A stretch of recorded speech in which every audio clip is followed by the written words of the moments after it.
A viral video of Indianapolis administrator Tony Kinnett explains how teachers can embed the principles of critical race theory into anything they teach, even if it is not on the books. He joined Fox News earlier this week. There's this very clever trick that a lot of administrators will pull. In education, there are two things that consist of learning. We have curriculum, which is what the students are learning, and then we have pedagogy, which is how it's taught. So we can officially tell parents, we're not teaching critical race theory. It's not in the Indiana academic standards. But all of a sudden, the classroom door shuts and the teacher starts teaching through a lens of this race essentialism that pits students against each other based on their color. Our great panel of moms is here to react. Carol Markowitz, Keisha King, and Azra Nomani. Thank you all so much for being here. I'm going to let you, all three of you, tee off on what Tony just said there. Carol, I'll start with you. He's admitting, and others have said the same, we may deny that there's CRT in the classrooms, but it's there. Oh, it's there. And the thing is that people need to understand that CRT is a method of teaching. It's not a curriculum. It's not a subject. It's the way that the teachers teach it. And I love that he explained the difference between curriculum and pedagogy, because it really is that. It's the way the teacher is explaining concepts to students and the way that she separates them according to their race. That's really what's going on in our schools. It's not that they're being taught a subject called critical race theory, and if your school doesn't have that subject, then you're fine. It's that it's being taught through the lens of critical race theory, and it's happening everywhere. Or Keisha, often it's just called something else, like, I don't know, diversity, equity, and inclusion. That is so true, but I have to first give a shout out to all the Virginians who told McAuliffe to kick rocks on Tuesday and said we will be involved in our children's education. So to all the parents out there and concerned citizens, kudos to you. But he's absolutely right, and I think, you know, parents, we've been saying this, that kids are not reading from a book called Critical Race Theory, just like Carol just said, but it is actually, it's a way to view the world. It is a worldview. It's a way to look at everything. You have to put on your critical race theory goggles, and then you can properly, according to them, see clearly. You're exactly right. You need your secret decoder ring, and once you have that, then it all makes sense.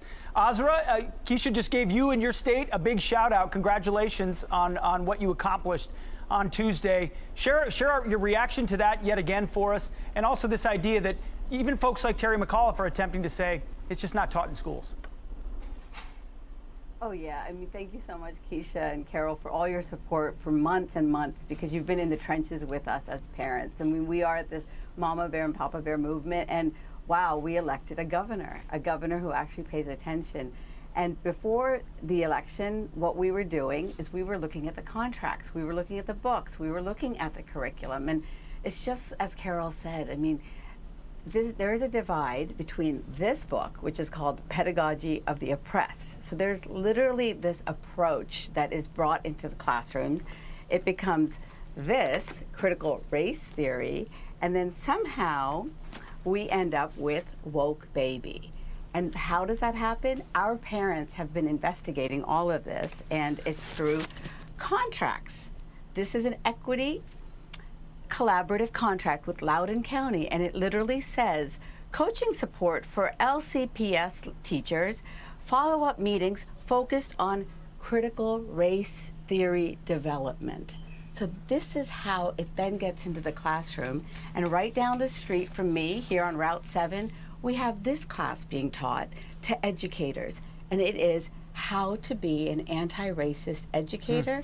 And down here it says we are going to understand and explore whiteness. And so it's just like Carol and Keisha say, they are then bringing this into the classroom, and that is how we end up with this tragedy of woke baby becoming the thesis in our classrooms. And this is what all of our parents in Virginia stood up against, and I want to encourage everybody everywhere, all across the country, to study the contracts, look at the curriculum, and don't let them gaslight you. Azra, now that is my kind of show and tell. I appreciate you bringing all that.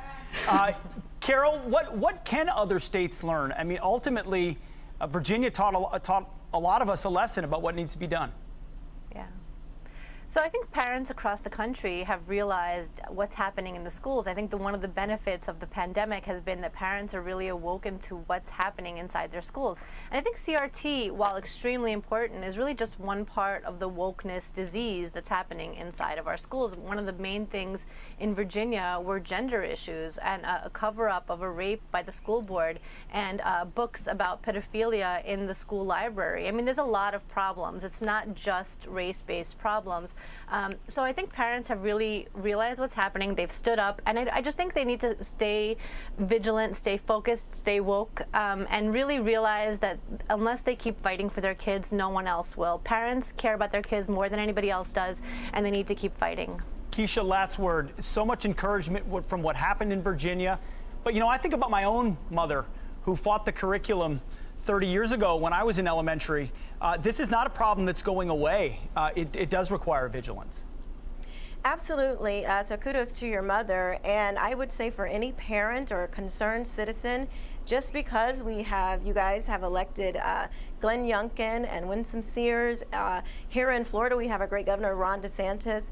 Don't let up on these because we have Republican or conservative leaders. We still have to make sure that we are paying attention to what our children are being taught, because at the end of the day, we don't want to rely on the government. We still want to make sure that we're paying attention and that we know exactly what's going on, because if we fall back and say, okay, well, that's been taken care of, we will look down the road and be in the same place with something else 10 years from now. Absolutely. Azra, we got about 15 seconds left. Go ahead, final word.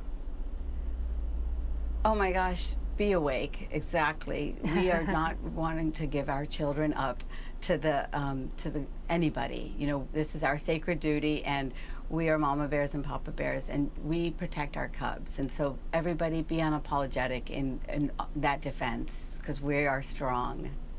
Well said. Carol, Keisha, Asra, thank you so much. I'm kind of liking our Saturday dates. I think we should keep it up. I love it. You guys are fantastic. I appreciate it. Thank you all so much. Thank you.